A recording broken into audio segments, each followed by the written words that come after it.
I'm at the mall, drinking the best coffee on planet Earth. I'm so excited to be in Louisville at the end of this week for a very special occasion. Tyler and Ashton are getting married. And speaking of Ashton, we had to track her down to be today's very special guest for episode 502.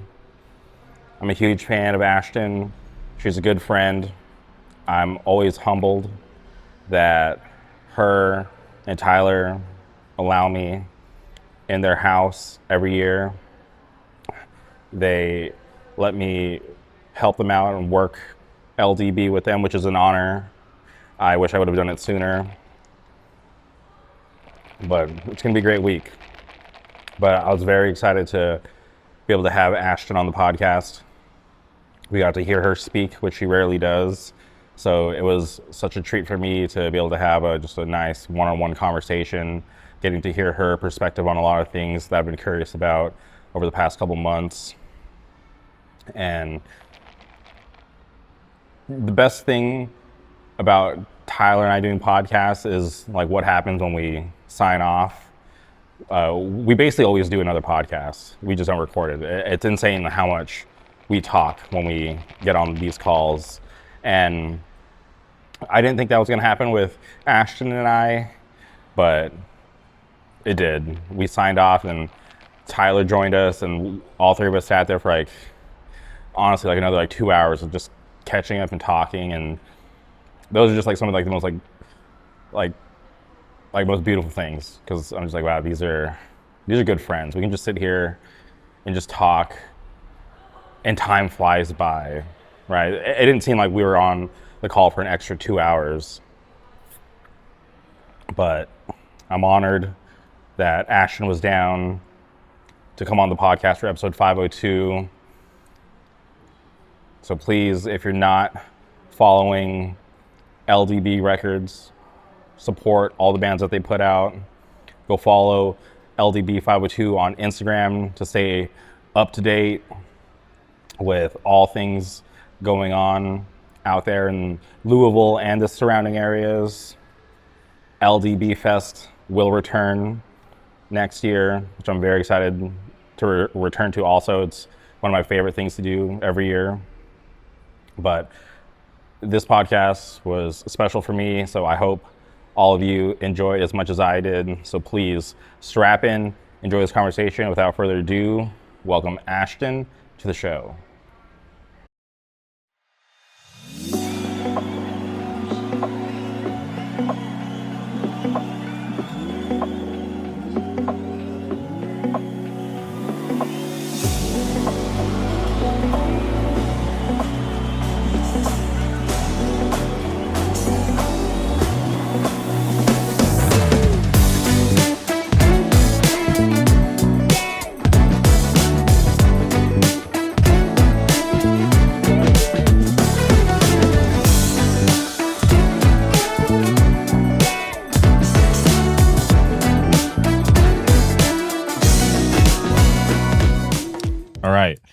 And we're recording.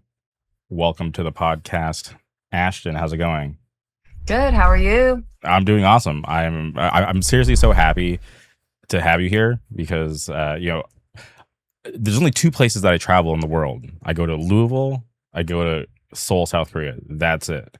And my friends always my friends here at home, they're always wondering why do you go to Louisville? And I'm just you don't understand. There's a few places in the world that I love going to. So many friends, people that actually are real friends, people that I can text, they'll respond. It's not weird. So I'm just so happy to have someone new on the podcast from your area. So I'm just so thankful that you agreed to come on the podcast. So thank you. Yes, thank you. Thank you so much for having me. I'm excited to be here. I feel like we haven't talked much since LDB Fest. I feel like we're stuffed together for 3 days. Jamie always stays with us for the fest every year and helps us and is just down for whatever during the fest weekend. And then I feel like it's our one time a year that we come together and hang out so much. And then I've just been in wedding prep and chaos since then. But yeah, thank you for having me. I'm very excited to be here. Yeah, and speaking of the fest, I'm always like so uh like honored that you and Tyler always welcome me into your home. It's always so cool to me because like I've traveled to Fest. I've gotten like Airbnbs, hotels, but I just think it's so much more fun when you just stay with your friends that are local. It's just like to me, just it's what hardcore's all about. I just love going, just getting the local experience with my friends.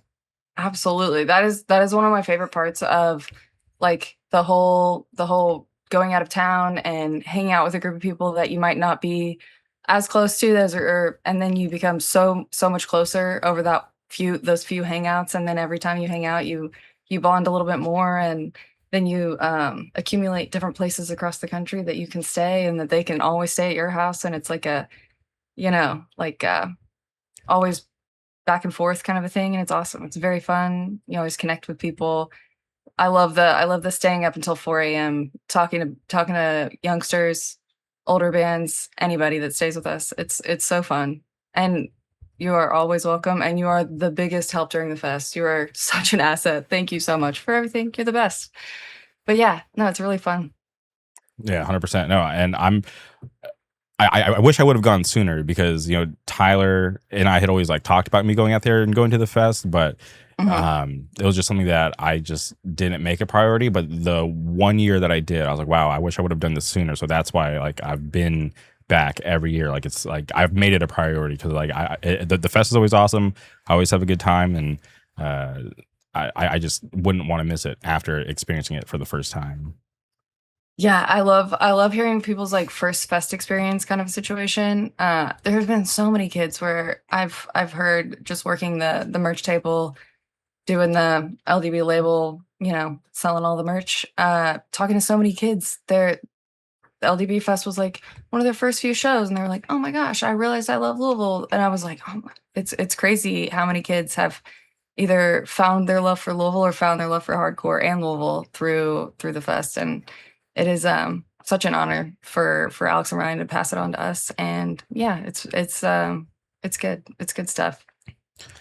Okay, I So cute. want to ask you about the fest since Mhm. we're it's in the rear view, but this year, like obviously being there with you and Tyler and hearing about Mhm. like how you guys kind of took like more of like an important role helping like actually run the fest this year, and being there and hearing like you getting so much like respect for all the hard work that you put in behind the scenes for the fest. I'm just curious from your perspective, like how would you grade the fest? I think that I feel like the first year I did it, I was just like rolling with the punches. We're just kind of throwing spaghetti in a wall and seeing what sticks and seeing what works and what doesn't. The second year was a little bit more of a okay, like I get the process. Now I can like lock in on what parts of it that I want to improve, which things I want to like put our fingerprint on in a way. It's like this year I got like 60 volunteers from Louisville, Indianapolis, Bloomington, Springfield, Cleveland, Ohio, pretty much all of the Midwest, and I sent it to all of the people that book shows and all of those different scenes, and I was like, send this to your most responsible youth that might not be able to afford to come, because I want everybody to feel included. And it was originally Midwest Blood to begin with, so originally it was intended for the Midwest. So we gotta include all of the kiddos. It's not just Louisville, but we do love having it here every year. And yeah, it's been really fun, kind of trying to like figure out what works and kind of trying to evolve the process as we go, because everybody's got a different way of kind of organizing and the different way their brain works. But yeah, it's been a work in progress, in terms of us kind of taking over and being like, "Ugh," trying to get our bearings a little bit. But me coming from, so I used to do art department and features in Louisville, feature films in Louisville. I did art department, I did props, I did a bunch of different things that kind of gave me little bits and pieces that I combined together and then applied to booking a hardcore fest. And somehow my ADHD ambition has not failed me this time. So fingers crossed. We'll see what happens this year. But yeah, we're excited. I think it's going to be in a little bit smaller room this year. I feel like everything with the way the world is working. I think we're doing a little bit scaling down again a little bit, just to kind of roll with the punches of chaos. Everything outside is so terrible, as everyone knows. But yeah, I think we're downsizing a little bit. We're keeping the 2 rooms. We're keeping the stage room and the merch room, but both of them will be a little bit smaller. Still fun. Still a bunch of kids. Still a bunch of vendors, food vendors and stuff. But yeah, we're excited. And as another fun little tidbit, the way that we're selling tickets this year, there's like $2 fees. It's like literally $2 fees, and we're going to be avoiding all of the add-ons that we've had previously. But yeah, we're excited. We're excited to go back to our roots and kind of get back to it. We're excited. Nice. And you don't have to give too much details if you don't want, but is the new venue already locked in? Yes, yeah, it's still at Melwood. We're just moving down to a different room. Oh, okay. A little bit smaller. A little Nice. bit smaller rooms, but yeah, we're excited. It's going to be fun. Okay. Nice. Okay, because there's so much positivity about the venue from this year, so I was a little sad to hear that. Okay, but it's still going to be there, but just in a different area. Yes, same place. We definitely love Melwood, and we love that they're willing to have us there, and we love Melwood Antiques and Peggy with Melwood Antiques, and she's awesome. But yeah, we definitely still want to keep it there, but we are trying to size down a little bit because everything's struggling out here. Everything's struggling. It's hard to tour. It's hard to sell records. It's hard to sell tickets to things. Like, the recession is recessioning, and it is very clear through hardcore for sure. Okay. And you mentioned the volunteers, and when I was at the fest, I ran into one volunteer, and I was talking to her because I could just tell she wasn't like a hardcore person, right? So I was just genuinely curious. I'm like, oh, how did you end up volunteering? And she was like, oh, well, like I just moved here, and I was at the local library, and I saw like a flyer, and I'm like, oh, so you just ended up here at this like hardcore fest? And like I remember she just like looked at me, and she was like, oh, like what's hardcore? And I was like looked around the room, like me and Andy Kim were standing right there, and I'm just like looking around. I'm like, dude, this is hardcore. Like you're in the middle of it. Like this is insane. That's so crazy. You got to tell me what her name is after this. That's so funny. But yeah, no, we would flyer around when we would put up flyers for different shows that were happening around. We would just I post flyers for like volunteer for local shows around town. And then I kind of drug ass with that a little. I don't know if I can cuss on here. I kind of drug ass with that a little bit. So then I just sent those kids the link to sign up for the fest because I was like, I asked y'all to help. Y'all signed up. I guess now you get first dibs on signing up for the fest this year. But yeah, so it's just finding kids who fit in different roles, and like the little bits that I know about them, like placing them in a place that I feel like fits their personality and fits like who else they're working with. And then seeing after the fest where like kids are talking to each other, they're like hanging out after, and I'm like, you guys didn't know each other before you volunteered together. I love it. I love it so much. It's so cute. Now they're friends and they hang out and they talk at shows, and it's like I love giving kids a sense of, I don't know, not like you don't have to think about what to do with your hands. Just talk to your friends. Just stop thinking about all the social anxiety and just like connect with other people around you, because I know that's so hard for some of the young kids that like don't feel like they know people. And yeah, so that part's really fun because as a person with social anxiety, I love running the merch table because it gives me an excuse to talk to people. Sometimes it feels strange, like just going up and be like, "Hi, what's up?" Blah blah blah. But running a merch table, you just have an excuse to yap with people, and it's really fun.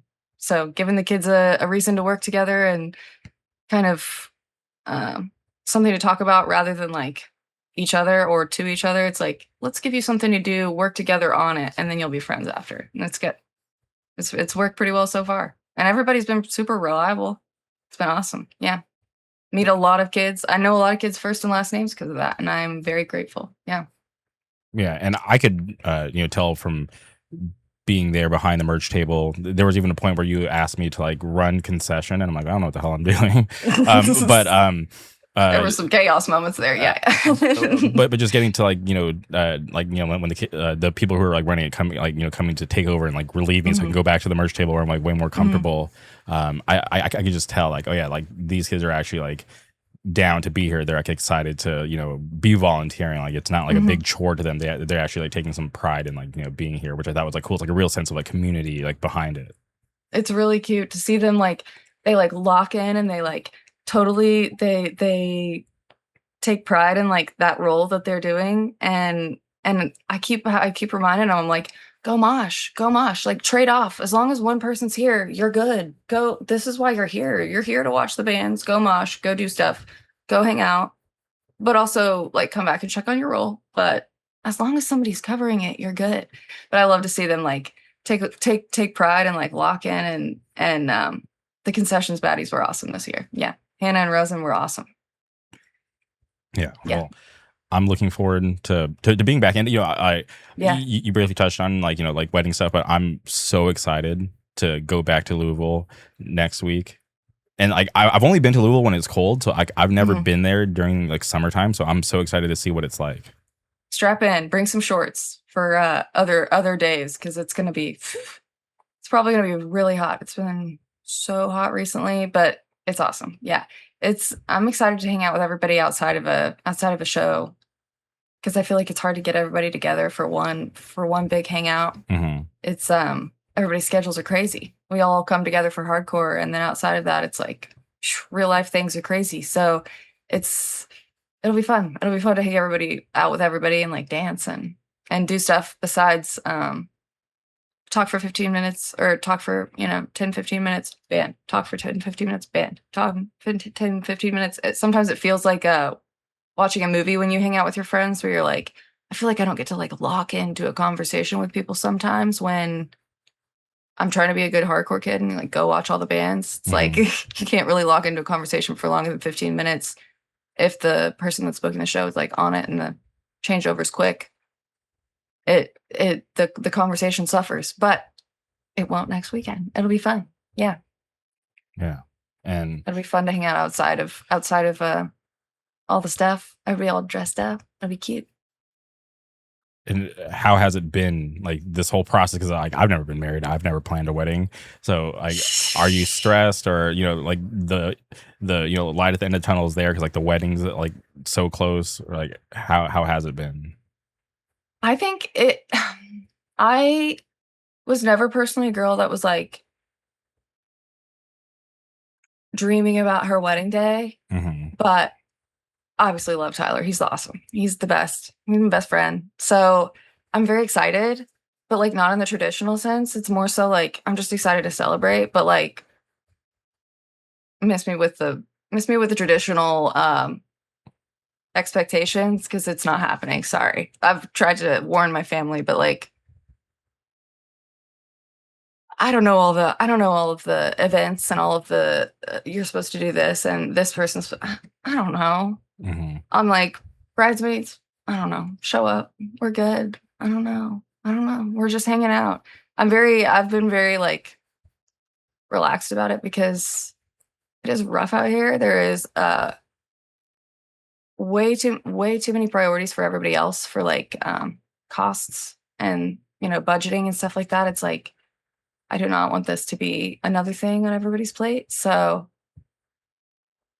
yeah, I feel like after this, I'll be really relieved. I'm definitely ready for my bridal planning era, whatever, to be over, and for us to be able to just like hang out and party, and yeah, that'll be good. But yeah, this is definitely not my forte. I've had to try to translate like art department and fest planning to wedding planning. So that's why the save the date was a show flyer. But like I can't. You can't take the girl out of hardcore that much. I mean, you can take the girl out of hardcore, but you can't take hardcore out of the girl that much. Yeah. But it'll be fun. Yeah, I'm excited. So yeah.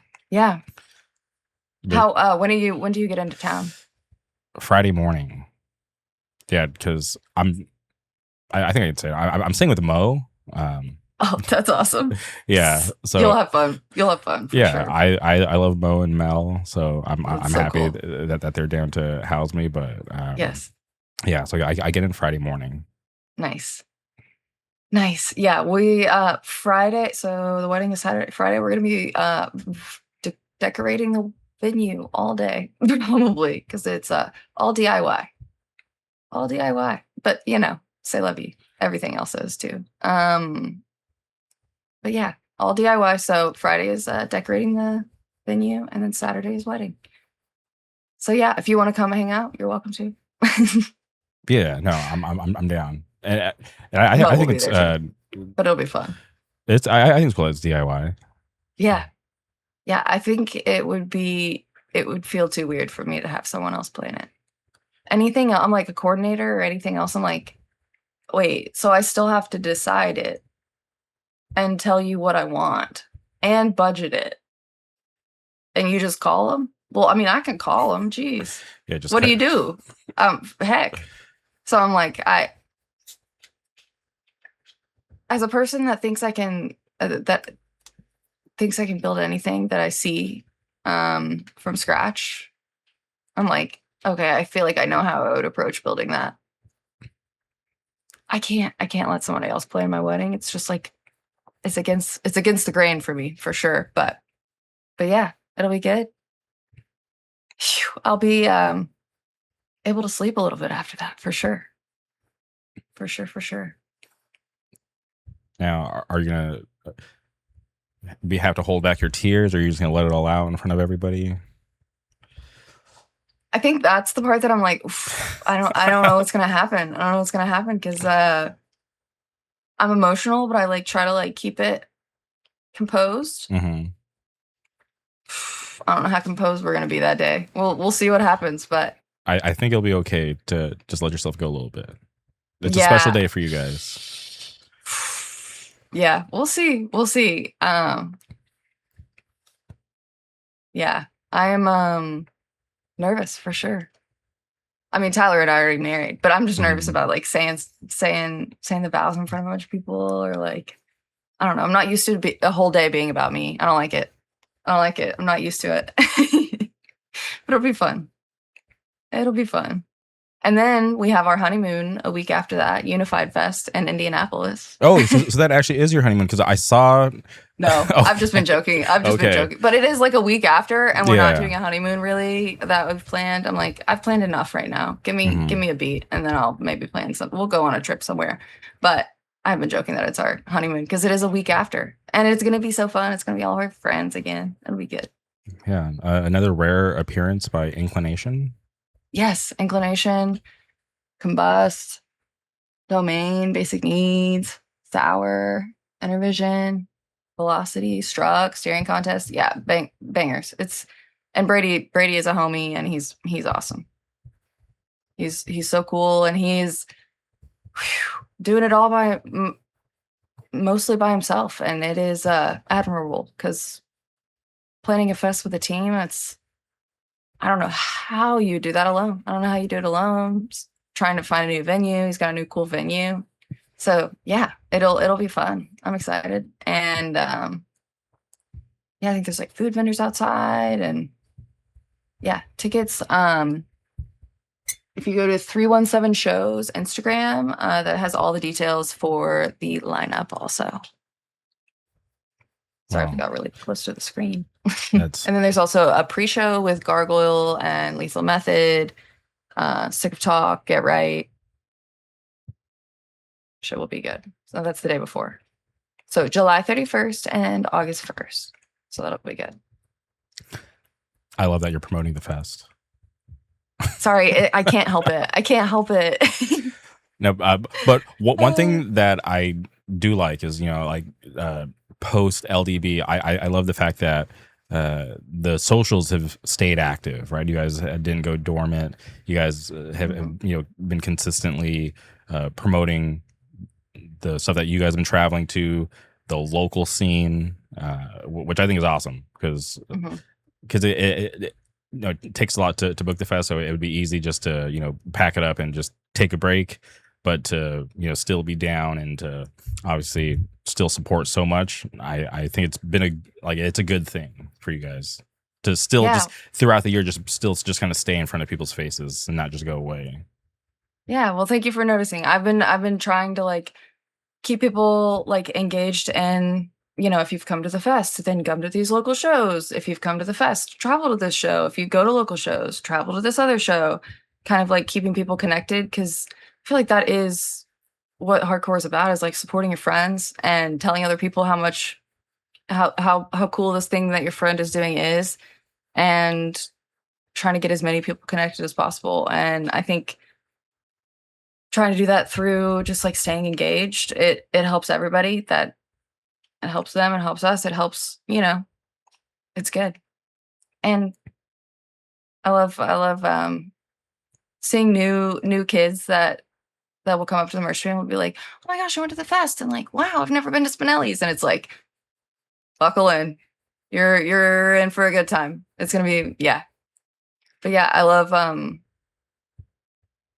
trying to connect the maybe fringe. I've been to a show or two, kind of hardcore kid, potential hardcore kid, into come on, come to the local show, come to the Naraya Spinelli show, and you'll see what's up, and you'll get it.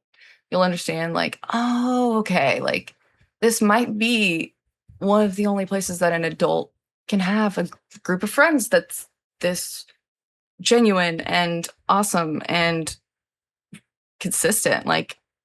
It's basically adult summer camp all the time. You don't have to just go in the summer. You go, a couple times a month.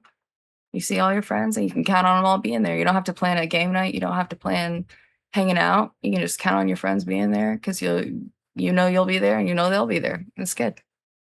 Yeah, I think it's such a cool subculture, because I have friends who aren't into hardcore, and they're always just so genuinely curious, why do you fly for hardcore, or how do you know so many people across the world? And it's just dude, that's why hardcore is so cool. We're all connected because of this one thing, and I can hop on an airplane, fly across the country to share the love for this insane thing that not everybody understands. It's not for everybody, but it's so cool. Absolutely.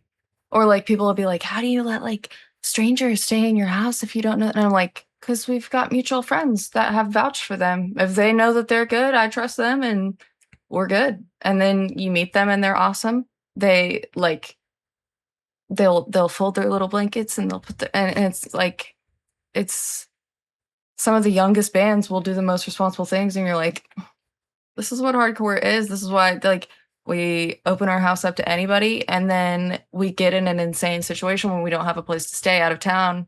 We call a friend.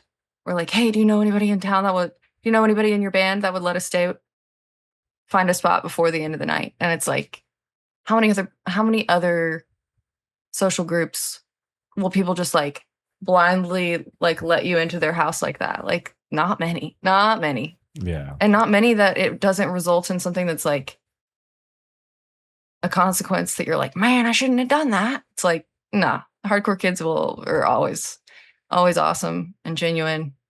And it kind of breaks your brain, a little bit, because then you go into real world, and you apply hardcore to everything. You apply DIY to everything, and then you meet real people that are terrible, and you're oh my gosh, I forgot that people suck sometimes. That's disappointing. But then you just go to a show, and it's we still got it. We're good. The kids are all right. Kids are going to be all right. Yeah. Especially down here in Southern California, there's never been a shortage of bands. So I'll look around, and I'm dude, I'm so happy, because there's so many cool bands. My friends Yes. About Face are about to have their record release in a couple weeks. This band, That's Wrecking awesome. Unit, that is my favorite band. They're from Southern California. They're kind of from all over, not one concentrated spot, so they just say Southern California, but they're one of my favorite bands. And then there's that new band Bloodshed that's been We super saw sick. that We saw that at Hellfest, and it was awesome. Oh, you went? Yeah, we went to Hellfest this year. Okay, like I knew the label was there, but I wasn't sure if you went. But Yeah. I tagged along. It was slightly too scratchy font for me in a lot of ways, but I Okay. had my I had my reliable ones every day. It was good. I'd never seen Earth Crisis. That was insane. Oh wow, okay. That was really cool to see. Let me look at my lineup. Okay, while you're looking at the lineup, were you privy to the new location before it got announced, or did you have to find out like everybody else? I heard it changed, and then I heard it changed again. And I was just in the inclination situation. I was just kind of built in with that. So they were dealing with all of the chaos of trying to find different spots. But the new venue was awesome. I was like, when I got there, I was like, I understand why people would have been frustrated to change your hotel a couple times, but you cannot complain for the way that they had it set up. It was crazy. It was awesome. Props to Greg and Josh. It was awesome because the new venue, it was a really cool, it was so nice. It was so nice in there. They had a substage that was like a little bit, it had 2 decks. It had 2 decks with skinny waist. And so it was like 8 feet deep. And people were like, oh my gosh, why is it so deep? Blah, blah, blah. And then we figured out later, it's covering an orchestra pit. It was a divot in the floor. Okay. And then hearing that later and being like, oh no, the amount of pylons that have happened this weekend. Like, oof, let's hope those stage legs are good. Yeah. Cause when 3 pylons happened during one Earth Crisis song, I was like, where am I? What's happening? Is this always what happens? And then I've seen YouTube videos of old like Hellfest and stuff like that, but it was crazy to see it IRL because it was nuts. Oh, I saw Recon. Nice. One of the young kid bands here in Louisville, All Talk, they covered Recon when they first started. And I never heard of Recon. It's kind of missed me in terms of like dad showing you stuff, I feel like. But it was actually really good. Live, I was like, whoa, okay. All right, All Talk, I get it. All right, y'all. But yeah, no, it was pretty fun. 100 Demons was spiritual. That shit was insane. That was so good. It was so good. And they played a lot of the old stuff. They played a lot of the self-titled and As a Lord. It because I was afraid that they were just gonna play all of the new record, which is awesome. But my bread and butter is the old stuff. And they did not disappoint. It was really good. I got a great seat for it. It was 10 out of 10. Inclination was awesome. They were, I'm a little biased, but that was awesome. Did they play any new songs? I think they did play a couple new ones. I can't remember. Okay. My brain was that was a 3-day fest, and that Inclination played halfway through the 3rd day. So getting up that morning, I was like picking my limbs up with the other limb, like to get like oriented, because it was 3-day fest is hard. 3-day fest is hard. I'm used to 2-day fest. Yeah. I'm used to 2-day fest, and it feels like 3 because of the pre-show. But it's 3 full days of all fest all day. It's different than a half-day pre-show. That 2.5 really makes a difference. But yeah, it was really good. Yeah. I saw a Haywire video, and there was like, it seemed like everybody was on stage. Insane as always. Yeah, insane as always. Never disappoints. Yeah, the Bloodshed set was insane. Negative Force was really good. The Shape. Have you heard of The Shape? No, I'm not familiar. So we took one of the young Lexington kids, Corey, with us up to Hellfest, and Tyler had made us do a thing on the way there where we added a song from each band that was playing to a playlist, and we listened to all of them on the way up. So like anything that we hadn't heard, we listened to. Lots of things weren't for me, I'm not gonna lie, but then also seeing some stuff live, I was like, oh, this is awesome live. This is way better live. But The Shape is awesome. It's like shoegazy shit. It is so Corey, the kid that was riding up with us, was like, oh, is that because of Michael Myers? And then Tyler asked the guy, and he was like, you're not gonna, he was like, so the name. And he was like, okay, you're not gonna believe it. But that's like what they used to call Michael Myers in the old movies.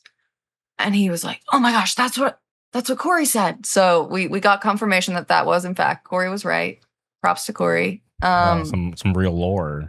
But that we were all like, okay, like what is this? And then we immediately changed our tune. We were like, oh wait, what is this? Okay, like wait, what is this? This is good. It's really good. And then I bought a shirt. So they won me for sure. But yeah, Neolithic was good. I wish more people were inside. XL Bully was awesome. I love XL Bully. But yeah, there was some stuff for me. There was some stuff, hold my own always. But there was some stuff for me for sure. But yeah, First Blood was good too. First Blood was really good. I love that band so much. Yeah, I was like, oh, whoa, this is great. This rips. It's awesome. Yeah, years ago, God, this had to have been, was it 2020? I don't remember what year it was, but the singer Carl, he came on the podcast, and I was just so blown away at like how cool he was, because I was such a fan. Like First Blood used to be like a part-time band, because like this is like back in the day, like because he used to play bass in Terror, so like he was like busy with Terror, and First Blood would play here and there. But when they decided to go full time, I was like, oh hell yeah, this is so sick. And I just always loved that band.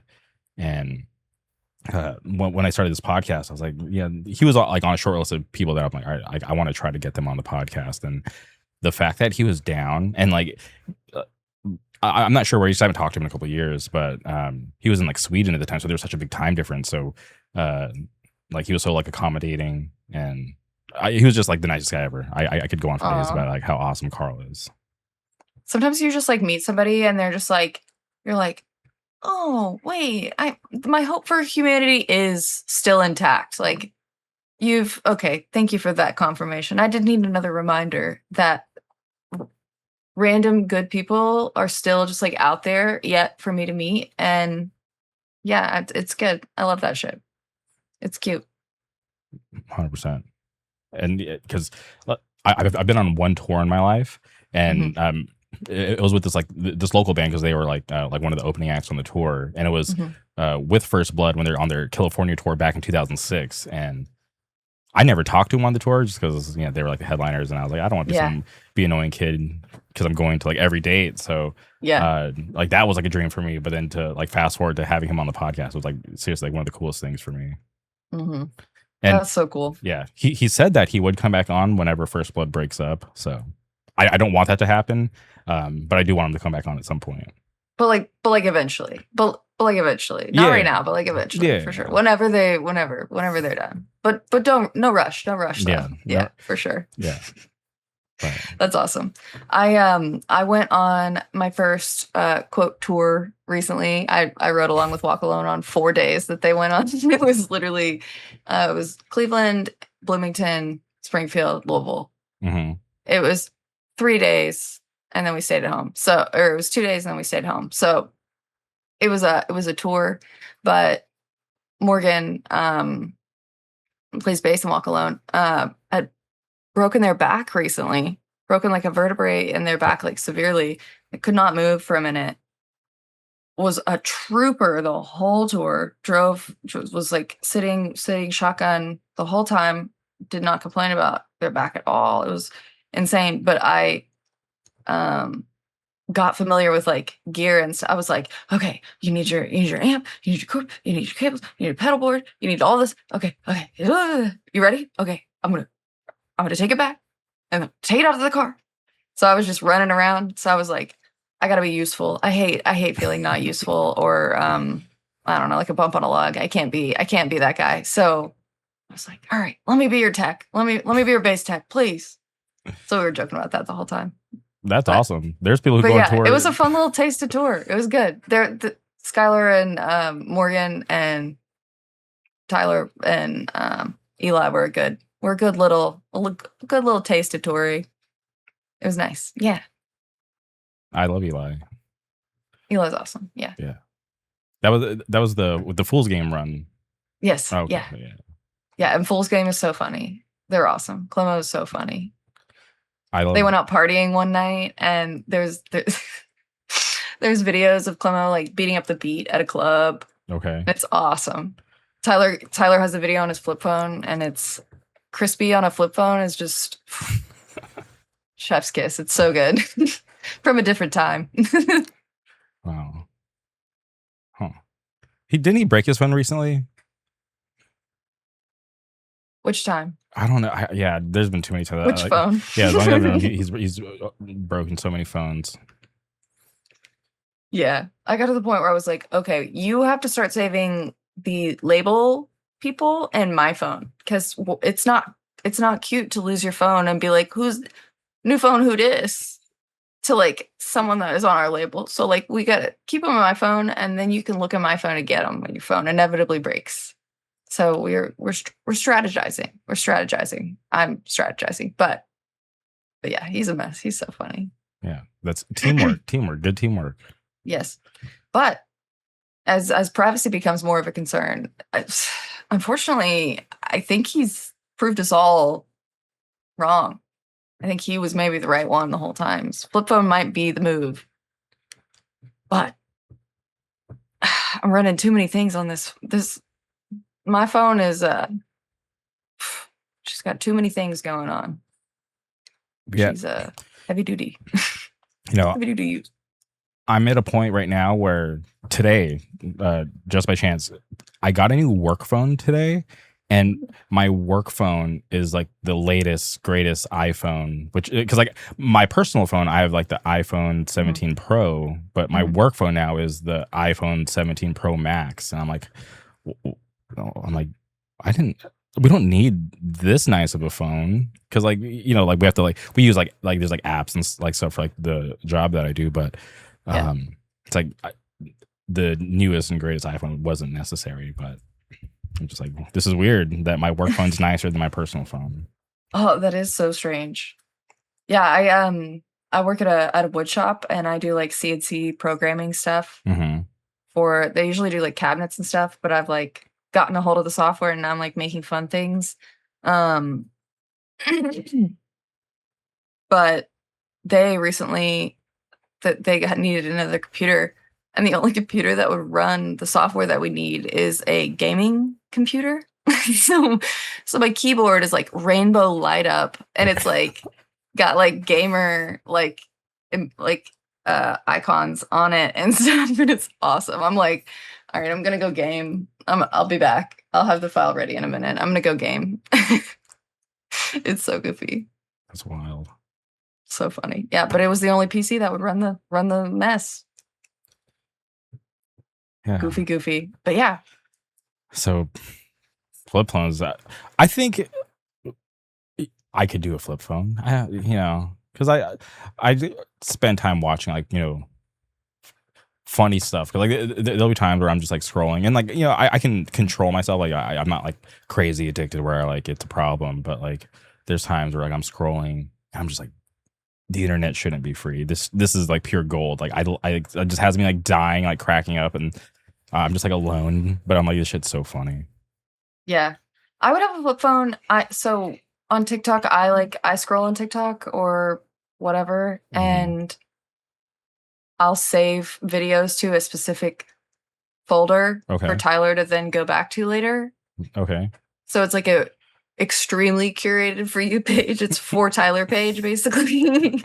Okay. So if I had a flip phone and someone was doing that curated for me, and then I could only watch like here and there what they would show me, that would be ideal.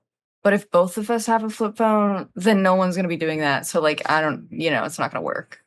But I wish I could have a flip phone. R.I.P. The Fest Instagram would definitely not be active if I had a flip phone. But one thing that I like that has been going on is the newsletter. Because when I'm at work, I refresh my email, like my personal email, and that newsletter hits. I'm like, oh, cool. Like, let me see what's going on in the world of LDB records. I think it's nice. I love it. I love that Tyler's doing book reports and stuff. It's I got him into reading, and then he's way more consistent, and I have ADHD as hell. So I just like read a book, and then I was like, I'm done for a while. And then I just didn't read for a while. And then he's just kept reading. And that's gotten me back into reading. And it's good stuff. Yeah. I love a little book report. And I feel like everybody, it's good for your brain to read a book every now and then because of the scrolling that we all do. It's like blue light, it's not great for you. Not great for you. Yeah, honestly, I used to read Twitter a lot. Like I'm barely on Twitter these days because it's not what it used to be. So that's where I would used to do like all my reading. But now it's just like, okay, like now I'm just reading like random like news articles and the LDB newsletter when it drops in. Mm-hmm. So yeah, I can't get on Twitter anymore. It's all just like for you, purple sparkle for you. And I'm like, I don't want what you're suggesting for me. Thank you. Thanks, Elon. I'm good on that. But that is actually part of the book I've been reading recently, Enshittification by Cory Doctorow. It is basically about how, it is a book about everything you thought was happening being confirmed through like economic talk and litigation, like actual litigation that's happened. So like through court cases and then like putting names behind this is what this is called. But it's awesome because it shows how like originally Twitter and Facebook were awesome. And then through then being sellouts to advertisers, they then screw over the advertisers. And then it becomes terrible for everyone. It's like this is like the end stage capitalism, late stage capitalism thing applied to tech also. But yeah, it's like I'm seeing it everywhere because it's very crazy. It's very crazy. Everything is scary. Everything's scary. Phew. But yeah, no, that book is really good, and that guy's very smart, and it basically tells you how Google and Amazon and all the big dogs are basically originally were started with like some good intent, and it's definitely not like that anymore. Definitely not like that anymore, and it's all for profit. Only profit. And they're too big to take down in a lot of ways. So it's like strategizing to like how do you regulate the people that could regulate themselves, pretty much. But yeah, it's interesting. It's really good. All right, you're gonna send me that. Yeah, book for names sure. so I can look into it because I'm very curious. Yeah, it's really cool because it's he is he's got a ton of academic accomplishments and scholarships or certificates and whatever, and he like very much breaks down like, oh, I went to this place and I talked to these people at this giant forum at the UN, or like it's crazy. So it's like firsthand accounts from a person that was there and in a lot of the situations, which is really cool. But yeah, it's like the way that you thought everything worked, but confirmed with fact. It's like, oh, okay, I thought this was the way that everything worked because like everything used to be fun, and then now the internet sucks and doesn't really work. But like, why? And then it tells you why. It's cool. All right. That's Yeah. the weird world we live in, but I'm looking forward to checking that out. I swear. I, Yeah. I was really, I'm like really into like UFOs, but Mhm. like now that like the government's like releasing like official like UFO stuff, I'm like, oh, this isn't that fun anymore. There's a lot to unpack with the UFO stuff. I feel like the distraction's not working anymore. It was like it was a way to it was like a drone or a secret airplane from a foreign something, a balloon from China. So, like it's always something, and I feel like a UFO has just been used to be like, it's just a UFO, and then everyone just discredits it immediately. So I feel like it's a way to just like cover up for so many tangible crimes. Personally. Because it's an easy cover. It's like, oh, it's aliens. It's aliens. Which I definitely think aliens are real, but I don't think that they're in ships shaped like military planes necessarily. Do you think they're walking among us? I don't know. I feel like they'd be, if they were able to like actually be in society, I feel like they would be way too smart to roll up scene. And I don't know.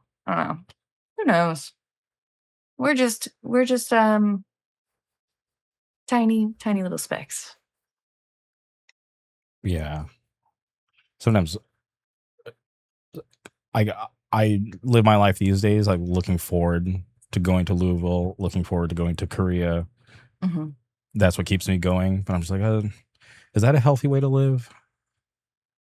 Well, I don't know. Yeah. And that's why hardcore is so cool, because it keeps you grounded with like people that are like doing stuff, and it keeps you like hungry for like looking for other things and not spiraling. Because like, I'm guilty of doing that for sure. Yeah. What I love about hardcore is like I'm never bored. There's always a good new band popping up somewhere. There's always somebody to talk to that knows a cool band that I haven't heard of before that I would probably really like. Yeah. For sure. That's why I like going to fests, because you try to know as much as you can, but there's always like a few bands that will surprise you in a good way. Oh, absolutely. Yeah. I love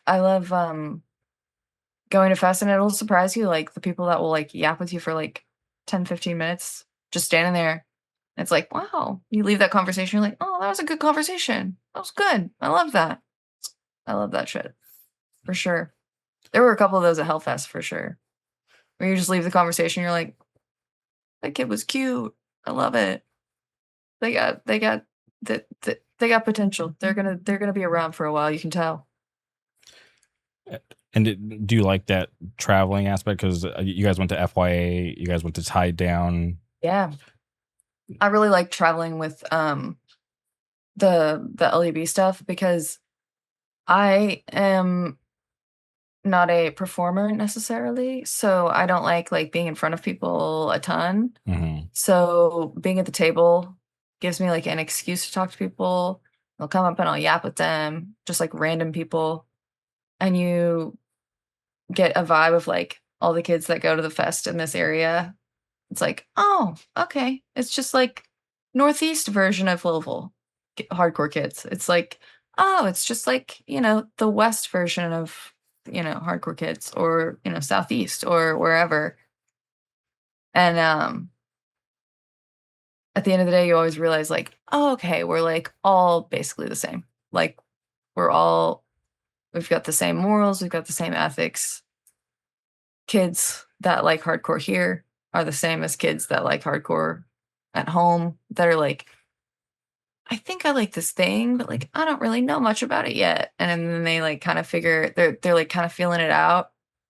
And it's so funny because like the kids here will dress like straight like 80s hardcore. Like they're like 80s 90s hardcore. They've got like the giant pants, the giant baggy shirts, the backwards, like they've got the whole look, and you like look at them and you're like, you all look like you should be on a poster from like 15 years ago, 20 years ago, whatever. And it's awesome because the kids are the kids that have been around for a little bit are starting to dig. Mhm.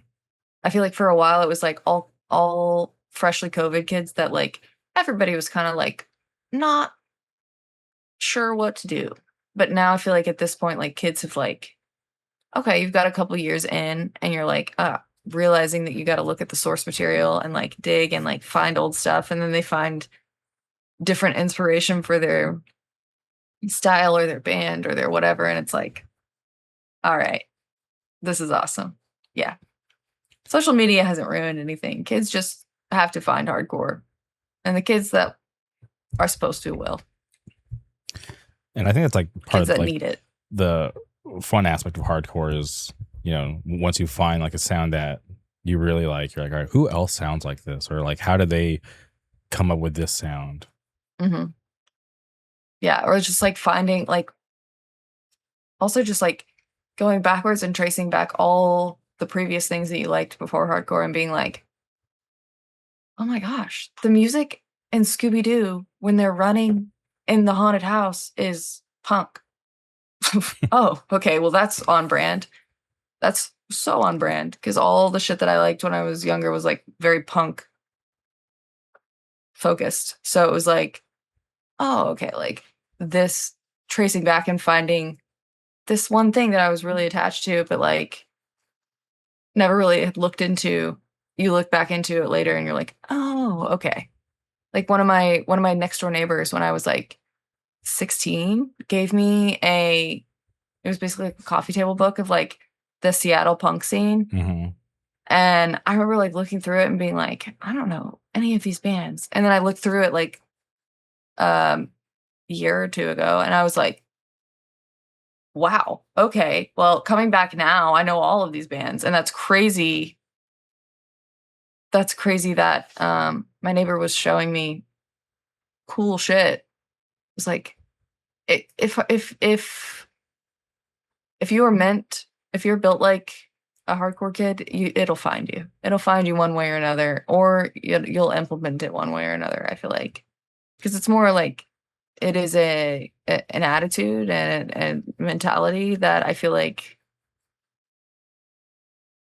there's so many lessons I've learned from being in hardcore and like DIY spaces that like you see coworkers that are just like bosses even that are like unable to do things and you're like, oh my gosh, I forgot that people were just like unable to do it because I'm around so many capable, cool, qualified people that are vastly underpaid all the time. But the people that are even paid to do the thing don't even know how to do the thing as well as like us hardcore kids. It's crazy. You're like, oh, I didn't go to school for this and I still know it better. How? What? But it's like life experience gets you so much further than a book.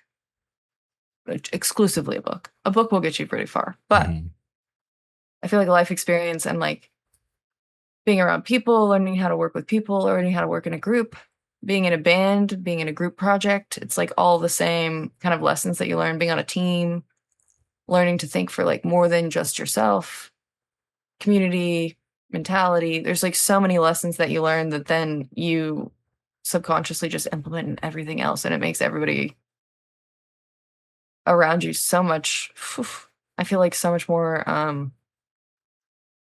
validated and like open to, I don't know, like open-minded, so much more open-minded people than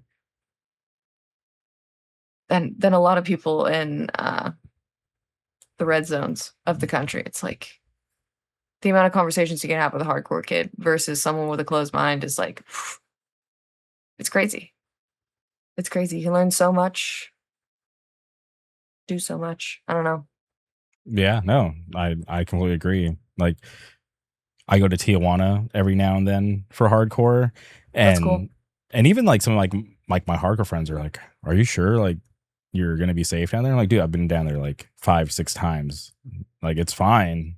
I've heard it's awesome. I've heard it's awesome down there. Yeah, no, I love it down there because Mhm. it's one of those scenes where like they don't. It's not like a like a like a main stop on a tour. So like when they get something, like the kids show up because they're just like, hell yeah, like we want to show love because we want more Yes. people to come through. We want them to tell their friends about like what kind of a good time that they had, you know, outside the show, you know, and during the show.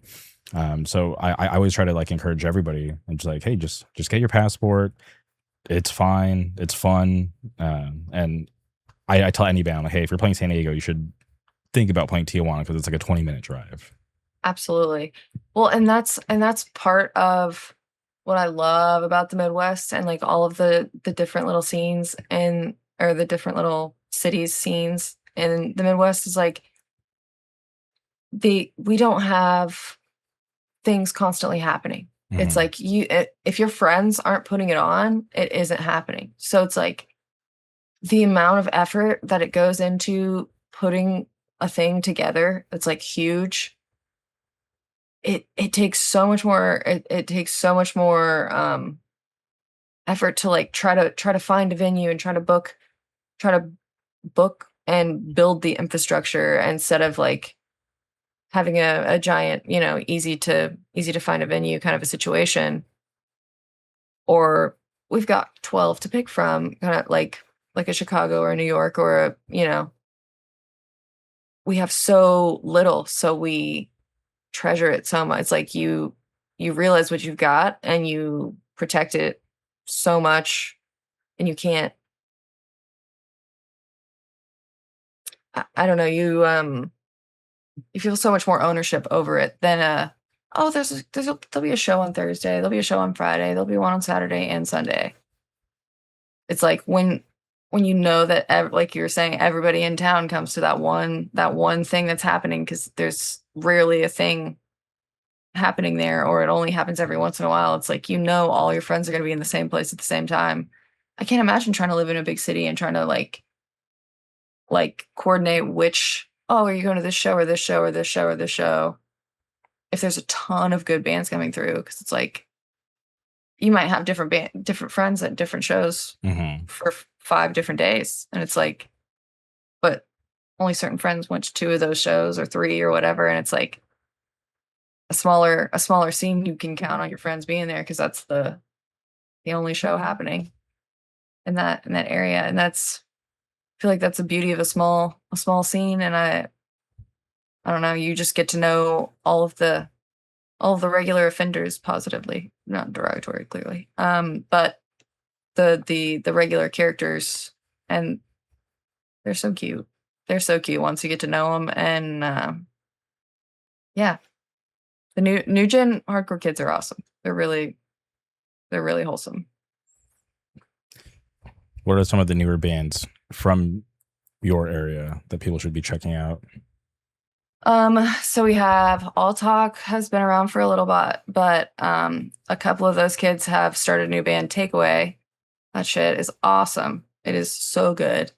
So Takeaway is really good, and then there was Mean Mugged for a while, and then a bunch of those kids have started Jump Ball, and that is awesome. So a lot of the kids that were like, I'm in my first band and I'm kind of figuring it out, those bands have gotten better, and then they're starting new bands, and it's Mhm. like their second band is like banger because they're like they've learned how to be a hardcore kid. They're going to every show. They know how to participate. They've like become friends with all the kids. So that's like they're kind of like settling in a little bit, and they're like kind of making their little place. And it's awesome to see them doing really well. Also Maria, that does a lot of the other younger kid shows. So it's Naraya and Maria that do a lot of the local shows.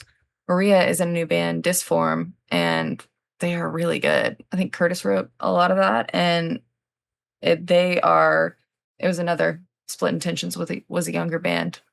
They stopped, and then their second band was awesome. So yeah, there's a lot of good stuff in the Midwest. Get Right is playing Unified Fest. Winning Ticket is also awesome. That is so good. But yeah, and then Scratchy Font Band, but it's awesome. Tears of Blood is really good. That is 2 kids from Mean Mugged and Jump Ball. They're in Tears of Blood, and it's like a Louisville Lexington crossover kind of a thing, like Gargoyle, and it's really, really good. But yeah, it's awesome to see a lot of those kids like start multiple bands and like kind of figure out how to like balance the touring and the practices and the figuring out how to play your instrument. And I feel like when they fully lock in like that is when you see the most improvement for like stage presence and being able to play your instrument and stuff like that. I feel like it's like practice makes perfect. And when you're doing it for 4 different bands, 3 different bands, 2 different bands, whatever, you get that practice in, and then you see them play again a couple months later, and you're like, oh my gosh, that tour you just did made a crazy difference. You're killing it. Like wow, it's awesome to see. You see, get a little more comfortable, and they kind of settle in. It's good. Yeah, Good I shit.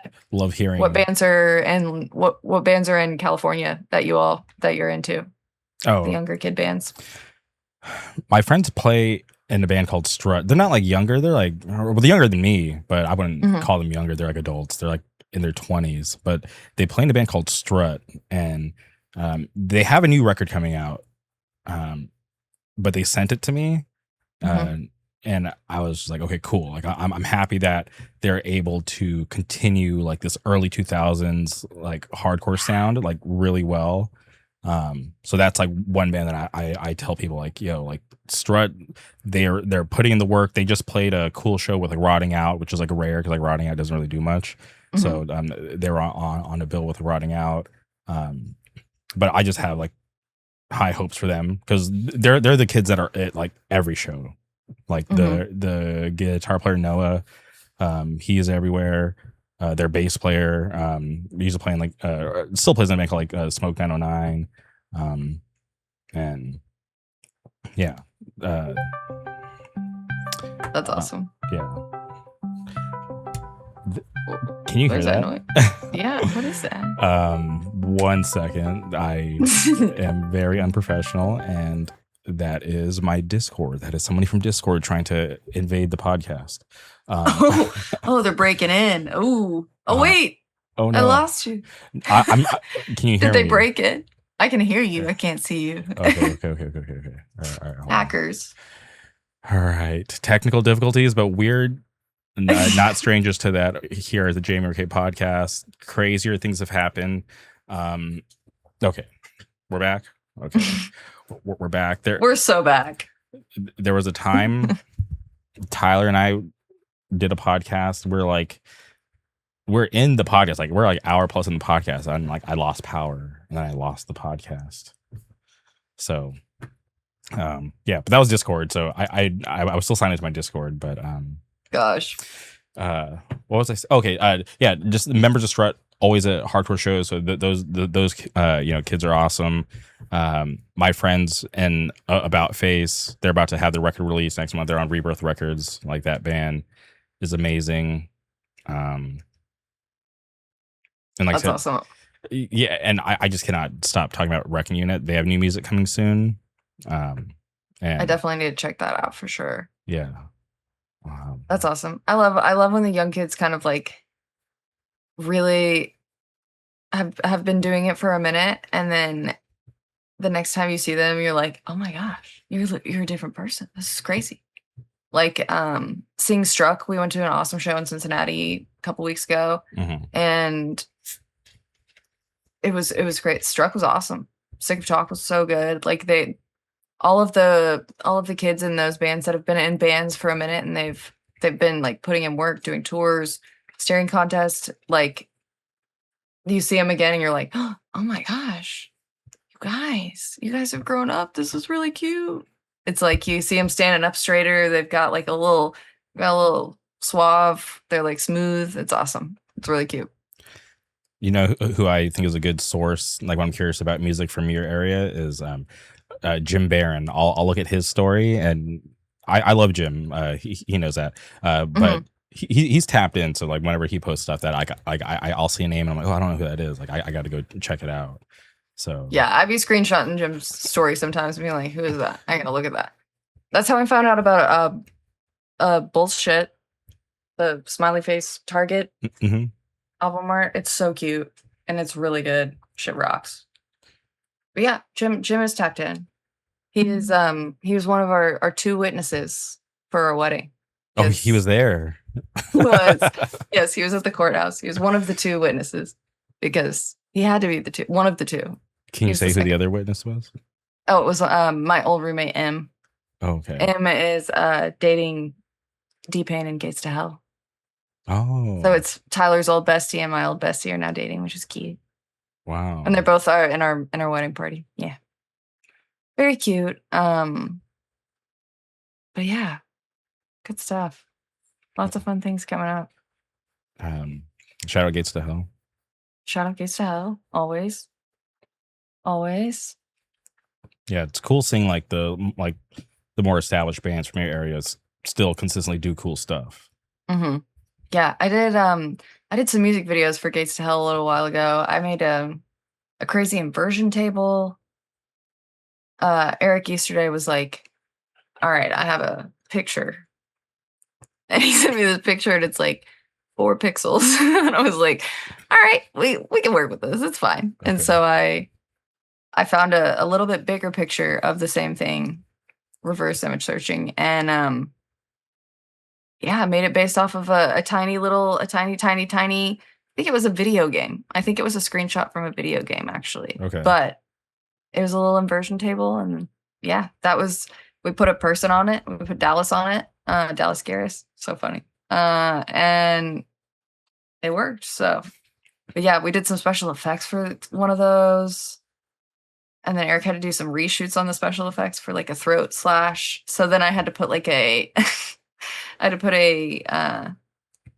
one of those the silly animal balloons the really, really long ones that you fold. Okay. I had to put one of those on my leg with latex, put blood in it and do a whole gushing thing. But yeah, the practical effects were really fun to mess with for that one. That was one of my favorite parts of the art department stuff was like the practical effects and the special effects stuff. Because so much better than CGI. And seeing it done, you're like, oh my gosh. And then seeing it on the monitor, the camera, you're like, oh my gosh, it looks real. It's so crazy.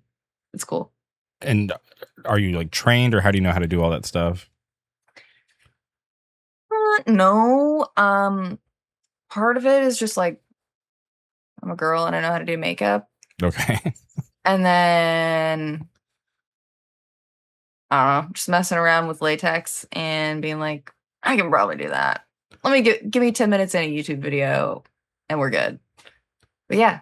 But even with like the table, do you like YouTube how to build an inversion table or you're like just looking at, oh, I can do that? I just looked at it and I was like, okay, I get the way that works. It's going to have to go this way and it's going to have to go this way. It's basically a seesaw, but wide. And then I just like reverse engineered the tiny little picture. And then thought about all the ways that it could fail.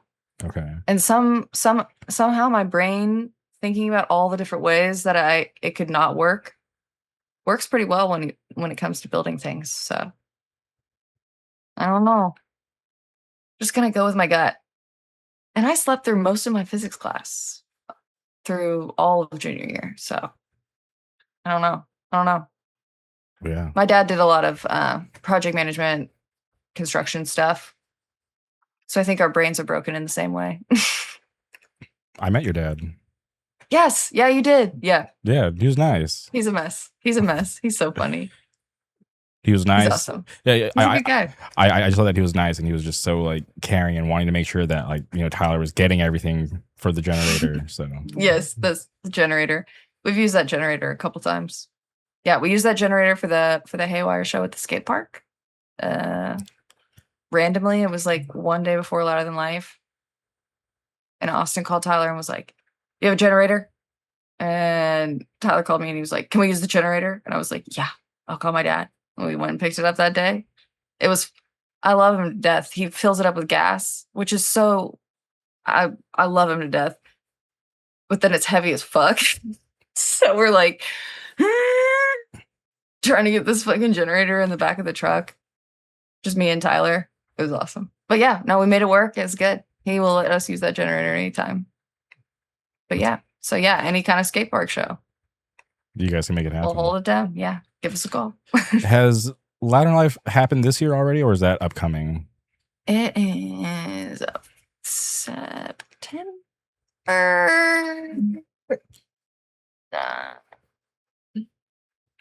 because I've never been. I'm not going to give them a shout out. It is mid-September. Yes. Okay. Yeah. Yes. Because that I like drove by the area with Tyler where it's like happening, and he was explaining to me like how it happens. I'm like, this is so crazy. Yeah. So some of the Louisville bands are playing. I will actually give them a shout out. Okay. Because we looked at this the other day. I just know that Blood for Blood's playing. Gates is playing. Gates to Hell is playing. Blood for Blood's playing. AWR, Angel Dust, Switching Tongues, Koyo, Missing Link. Oh wow. Special guest performance. I don't know that band. Just kidding. Yeah. Yeah, it'll happen. It'll be a thing. It'll be hot as Now, for like the local hardcore scene, is that a thing that everyone like goes to, or is it just like what's like the vibe on Louder Than Life? Because I've never been. I typically don't necessarily make it a date on my calendar. Mm-hmm. But if Louisville bands, the past couple years they've had a few more hardcore bands than each previous year, so I'll go see them for sure. Other stuff is not necessarily for me, I'll say. Yeah, a lot of the other, yes, yeah. I feel like you have to like pick out like a little section of the fest to go to, because there's so many bands, like you can't possibly see every band. There's so many on there, and there's like, I don't know if you've ever been to like the Louder Than Life Bourbon and Beyond kind of situation, but there's so many vendors. There's so many little booths you can walk into and like wander around. Like you can get so distracted. Mm-hmm. Like there's so much to do, which is cool, but you can get so distracted and like miss a bunch of stuff that you want to see. So it's like between that and the heat. Whew. Oh, it's outdoors. Mm-hmm. Yes, yeah, because it's all outdoors. Which the exhibition center is really nice, but it's still outdoors. Louisville heat's relentless and then September. Now, is it like a dry heat or is it like humid? Humid. Okay. It's very humid. Yeah. Just like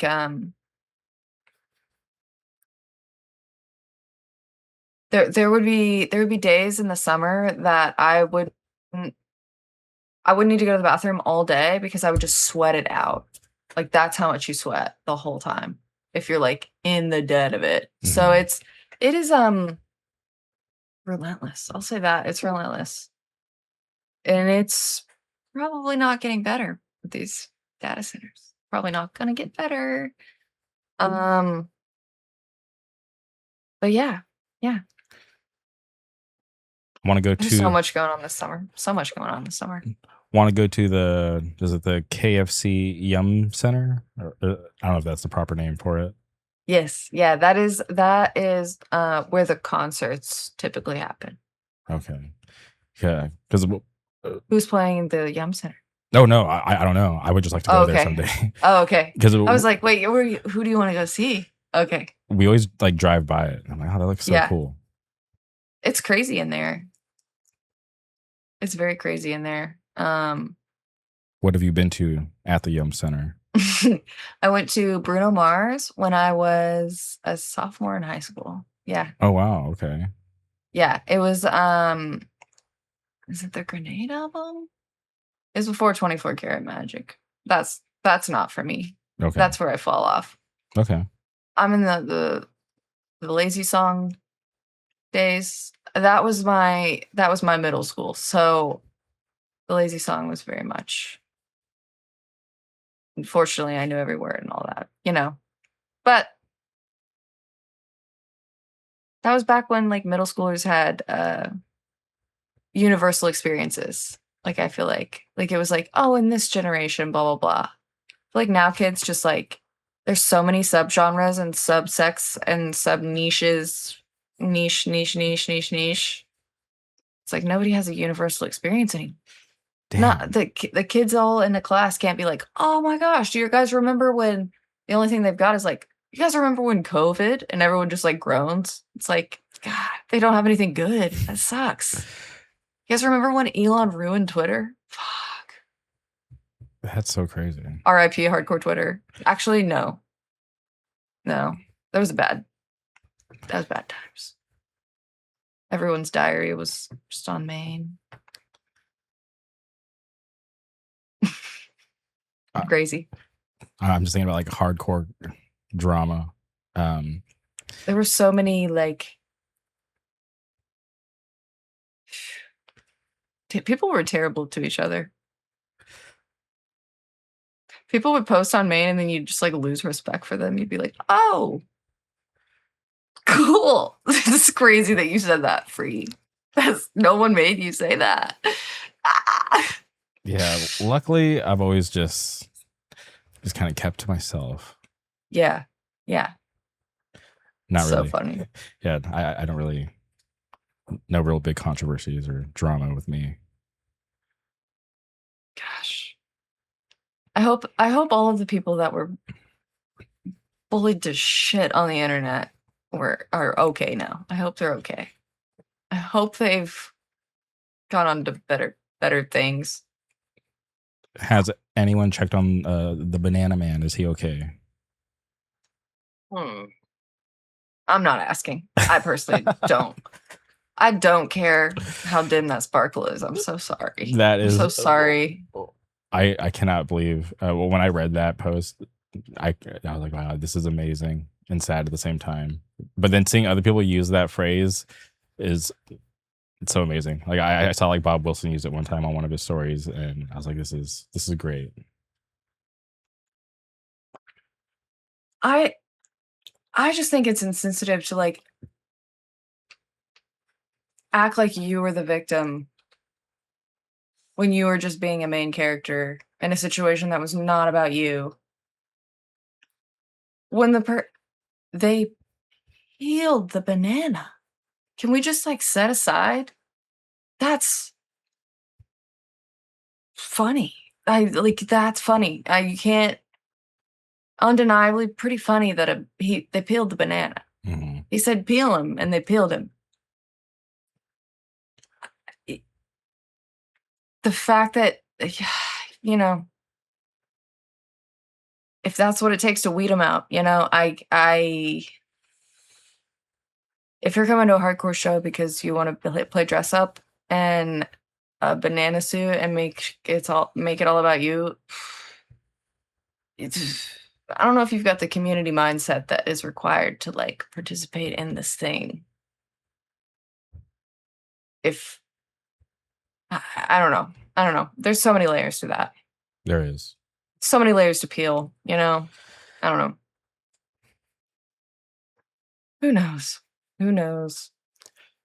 What I love is that. But I back end it for real. I back end it for sure. Yeah. For me, it's just like, you stick around long enough, the fakes always get exposed. The people who aren't really down will always end up leaving. So. Yes.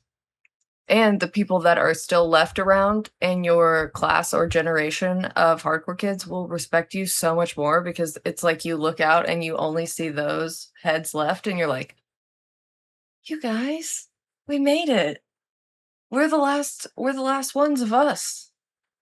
There's like 6 of us. It's awesome. We're still here and we're Yeah. still doing it. That's so cool. I respect you all so much.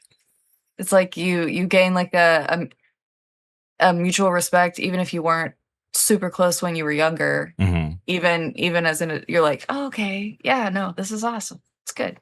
Yeah. I love that. I trip out because I'm like, oh wow, you're like one of the rare people that saw me when I was young. Because now like all these young kids see me, I'm like the unk that's like still around. But the people like you said from your class, they're like, yeah, no, they remember me from when we were kids. What version of me do you remember? Like the tiny me that was like, crazy? Like what did yeah, exactly. What version of me do you remember from like what age? Because that's so funny. So funny to think about. But yeah, no, it is your class and your generation. But I've got a pretty good class. We've got a pretty good class here in Louisville. We're a little bit varying ages, but I feel like our class like lumps together because it was like a couple year period of people coming around. And yeah, it's awesome. Yeah, definitely, like you said, everybody that's there for ulterior motives are definitely weeded out. They weed themselves out. You don't have to do anything. You just wait. Just wait. They'll show their true colors for sure. Yeah, For sure. always do, one way or another. Mm-hmm. Yep. Man. Well, this has been awesome. Yeah. It I has been fun. I really, like I said, I really wanted to have you on for this numbered episode, and I try not to get too hung up on the like numbers, but there's certain numbers where I'm like, oh no, I can't let that one go because it's not going to happen again. Like this is only going to be one 502 episode. So yay! Yeah, so I got the 502. Yeah, I'm happy you answered the call. Yes, thank you so much for having me. This has been really fun. Okay, and you made this not scary for me. This is awesome. Thank you. No, yeah, I always try to stress that like it's just a conversation. Like just be yourself. It's fine. We're just talking. Yeah. But I'm truly honored to be able to call you a friend. I just want to bring up one moment. There was this time that I went to Louisville and I was like deathly sick. I probably shouldn't have gone on that trip. But yes. But I just love the fact that you and Tyler never made me feel guilty. You guys just let me just try to get healthy and just made sure I was okay. And that just meant so much to me because I was like, honestly, probably one of the most embarrassing things for me to be in such an unhealthy state and to be like coughing up blood downstairs in your house and just being so ill. But the fact that you guys just were so nice and just let me be and not like, be, like just didn't make me feel bad about it. I just really appreciate that. No, never, dude. You were down bad. You were struggling, and me doing anything but being like, you got to go sit in the car. Here's the car keys. Go. You do whatever you need to do. Do you need to take you want to go home? You want to go lay down? You do whatever you need. What do you need? Doing anything besides that felt cruel because you were just in such like when people get like sick or when they don't feel good, they get into like a you see them in like a little kid form and you're like, I couldn't be mean to this kid. You're just like in baby form right now. I can't. What do you need? What can I help? How can I help? Because I've been sick in public too many times. I